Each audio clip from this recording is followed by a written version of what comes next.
Monsignor Leopoldo Girelli, appointed Nuncio Apostolic to Israel and Cyprus and Apostolic Delegate in Jerusalem and Palestine by Pope Francis, is already in the Holy Land.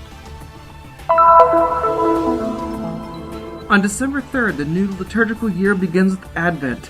In this first week, Catholics are invited to prepare for the glorious coming of Christ and the Christmas of Jesus in Bethlehem. A study conducted by the Dar al-Khalima University in Bethlehem takes a close look at the phenomenon of Christian emigration from the Holy Land. The project of the Pontifical Mission in collaboration with ATS Pro Terra Sancta with the support of the Dutch Knights of the Holy Sepulchre has allowed several Christian families to enjoy living in renovated homes. This association has worked for 30 years in Israel to develop the motivation and independence of children and adults with cerebral palsy and developmental disabilities.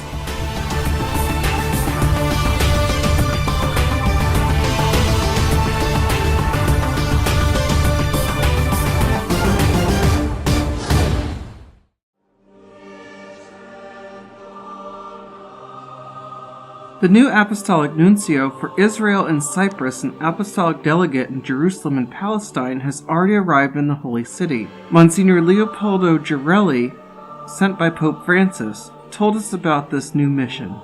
Penso che per ogni rappresentante pontificio sia motivo di particolare gioia l'onore di rappresentare la Santa Sede. I think that the honor of representing the Holy See in the land of Jesus Christ is a reason for joy for every pontifical representative.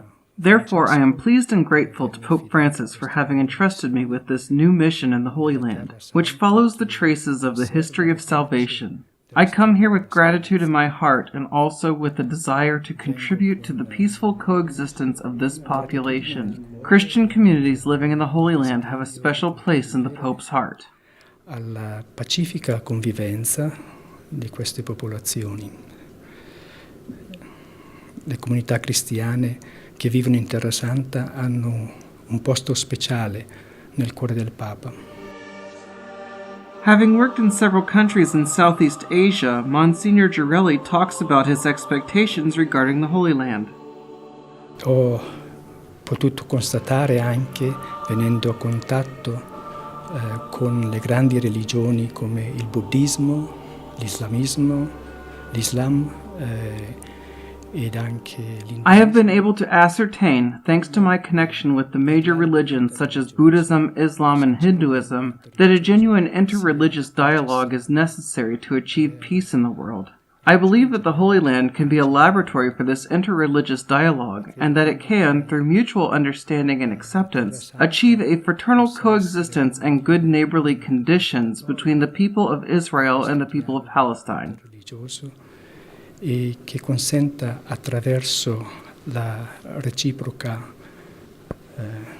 comprensione e accettazione di raggiungere una convivenza fraterna, le condizioni di buon vicinato tra il popolo Israele e il popolo della Palestina. Monsignor Leopoldo Girelli is embarking on the ministry already carried out by Monsignor Giuseppe Lazzarotto, who dedicated 5 of his 46 years of diplomatic service to the Holy Land on behalf of the Holy See. Lazzarotto is in Rome at the present time. From the Eternal City, he talked about his experience in the land of the Fifth Gospel, as he himself told us, not as a spectator, but completely immersed in the reality of the place. Il punto centrale, credo, è proprio questo.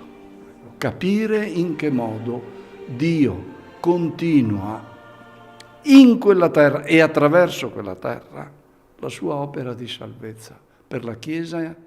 The central point is to understand how God continued his work of salvation for the Church and for the world in that land and through that land. The main function of the Holy Father's representative when he is assigned to this place is to understand how the various realities of communities living in that land, the different religious beliefs, the different political orientations, and the different social conditions can all come together to create unity.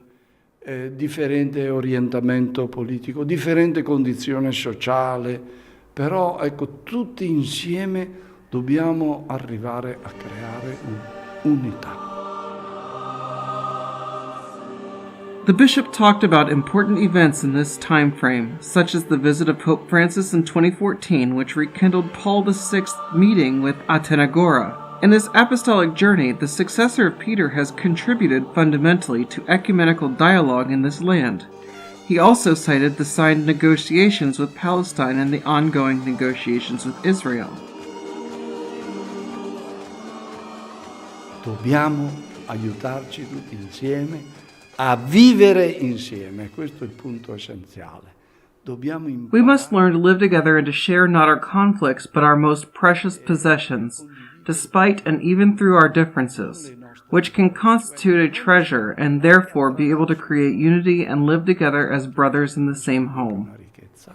Arrivare a creare unità e a vivere insieme come fratelli nella stessa casa. Advent marks the beginning of the liturgical year. During this time, the faithful are called to await the coming of Christ in glory and to follow a journey of preparation for Christmas. On the first Sunday, the liturgy highlights the figure of the prophet Isaiah, who announces the coming of the Messiah. Isaia, profeta maggiore, parla dell'annuncio. Isaiah, the great prophet, speaks of the Annunciation. He is aware that the people of God raised their voice by asking the Lord for a sign. He knows that oftentimes they were not faithful to their God, but they still cried. They still raised their arms, asking for deliverance and asking for the Messiah so much awaited by them. They asked God for a master plan, and the master plan is the Son of God. Ecco l'atteso aspettato dai popoli. Chiede un progetto, e in questo progetto è il Figlio di Dio. The Son of God, born in the cave of Bethlehem, continues to visit his people today. Those who do not recognize him present in the sacrament are unnecessarily celebrating his first coming, and they are in vain waiting for the second one. Although every year Christmas returns and it may appear repetitive, Advent time, on the contrary, is something new every year, because the arrival of those we love is always new. Our hearts are filled with joy when we are waiting for someone who is dear to us, for someone whom we love. Instead of preparing things, I try to prepare my heart in the desire to see the Lord, to meet Him. To receive the Lord who will come soon, the faithful prepare themselves in their daily lives. This is the case of Sissy, an Italian woman who lives in the Holy Land. Even though I'm away from home, I prepare myself for Christmas in the same way I used to do it at home. I embrace every opportunity that life offers me. The friars thought about gathering at Gethsemane to do small lecture readings. I'll be present at events here in the Holy Land, like the entrance of the Custos to Bethlehem. And needless to say, I'm preparing myself by intensifying my daily prayer. Intensificando la preghiera quotidiana. Sarah serves as a volunteer in the custody library. In this environment, she is about to follow her own journey toward Christmas. Sicuramente cercando di accogliere tutte le persone che arrivano in biblioteca, al lavoro. I'm definitely preparing by trying to welcome all the people who come to the library as part of my work, as if they were pictures of that baby Jesus who is about to come. So I just welcome them with a smile, remembering the poor child who's about to arrive. Bambino povero che sta per arrivare. Experiencing Advent in the land where Jesus was born has a special meaning. Da un lato è molto simile a casa, nella misura in cui le cose che si fanno. On the one hand, it is very much like home, because at home we do the same things they do here. On the other hand, the weather is different, and here we hope to live the so-called fifth gospel, visiting the holy places and listening to what these places tell us. Per vivere i luoghi santi e che i luoghi santi gli possano parlare. È veramente speciale essere qui in questo periodo. It is really special to be here during this season, because I really feel I am living Advent in a different way, and I feel closer to God. I'm very happy to be here. Sono molto contenta di essere qui.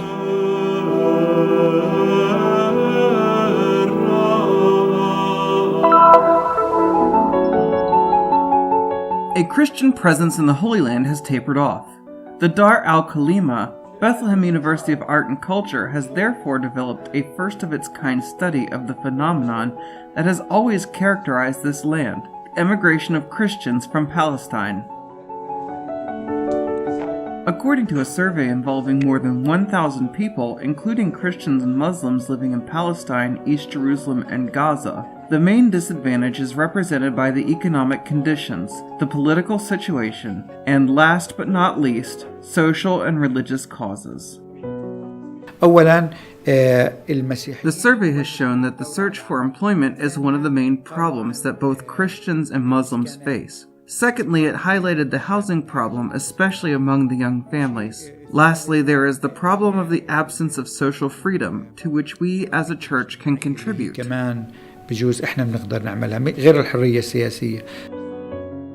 According to the survey, the findings reveal how the mobility difficulties, restrictions on fundamental freedoms, and financial barriers were able to influence their presence in the Holy Land.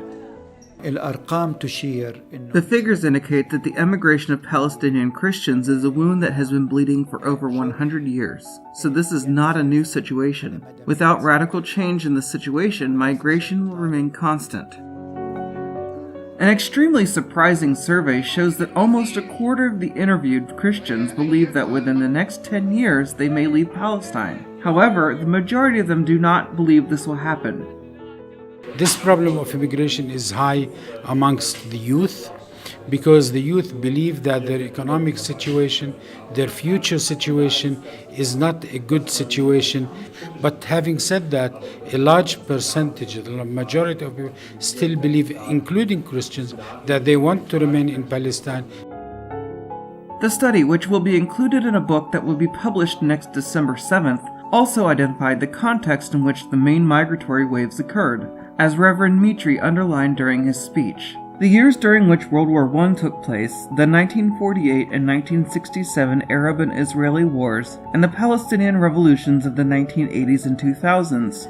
Today, the Christian population is estimated at about 1.7%. We are doing our best to maintain the very presence of the indigenous Christians in the Holy Land, as we know that we are the guardians of the holy shrines, and we are here to stay and to prosper us with our society in the Holy Land in Palestine.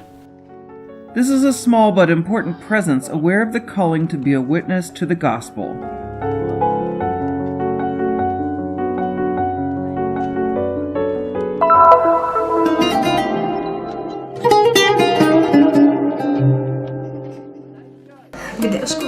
I want to express my profound thanks to the church for helping us when we were under pressure. This house was worth nothing. Now its value has increased 1,000 times.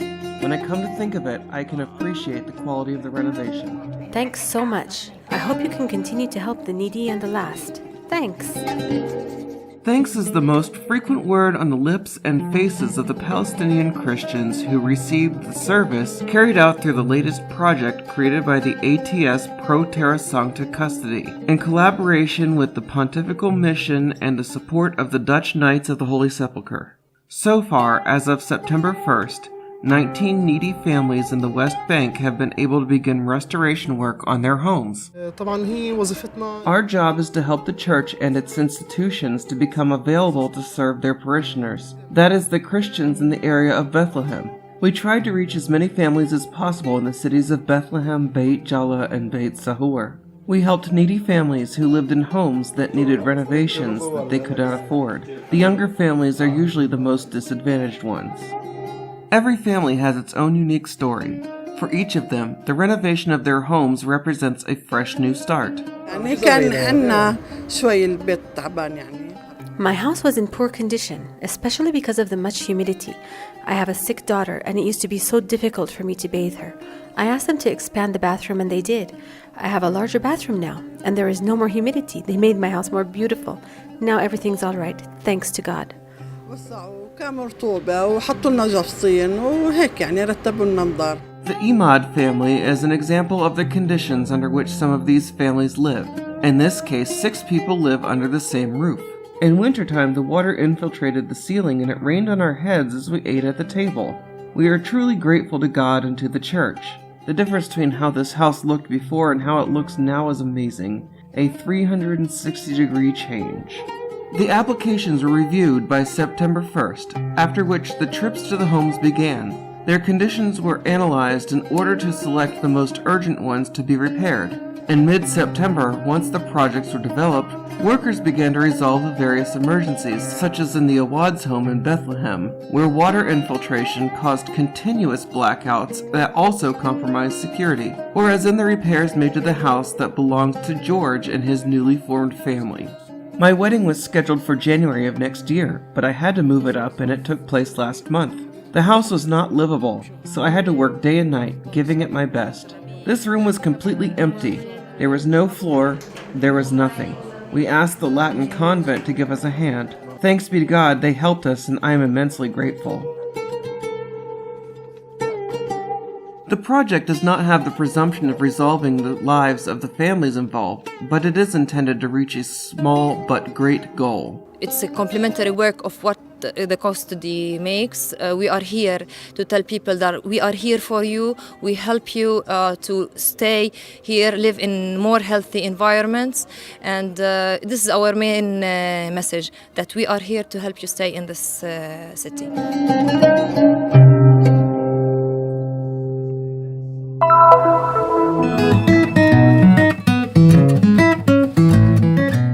Tzad Kadima in Hebrew means steps forward, but it is also the name of an association founded 30 years ago by a group of parents of children affected by cerebral palsy and developmental disabilities. It all started from the vision of the BBC documentary Standing Up for Joe, which tells the story of Joseph Horsley, a 5-year-old disabled child, and the incredible medical advances obtained through an experimental method. 30 years ago we started as a small organization of parents who decided they need to bring to Israel the conductive education method from Budapest, Hungary.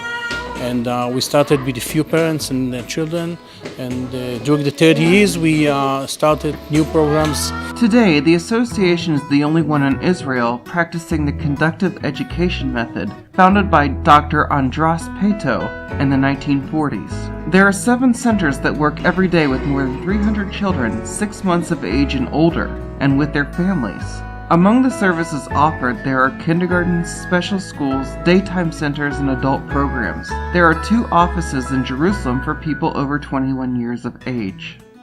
People coming here from 7 in the morning to the afternoon every day and practice physical activities, computers, education, independence.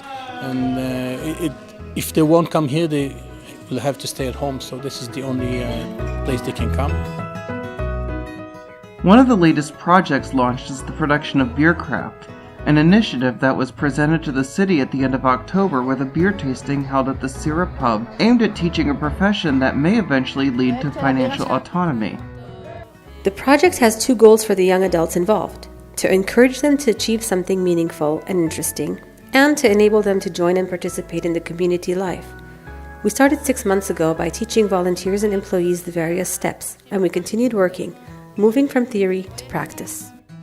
Tzad Kadima is not just about accompanying or treating the participants or guests, but about teaching them to become independent. Well, the vision of Tzad Kadima is to improve the quality of life of people with disabilities. The thing that's special in our special method, the conductive education that we brought from Hungary, is to develop motivation and independence in the way that people think and the way that people act. We try to see the man behind the disability.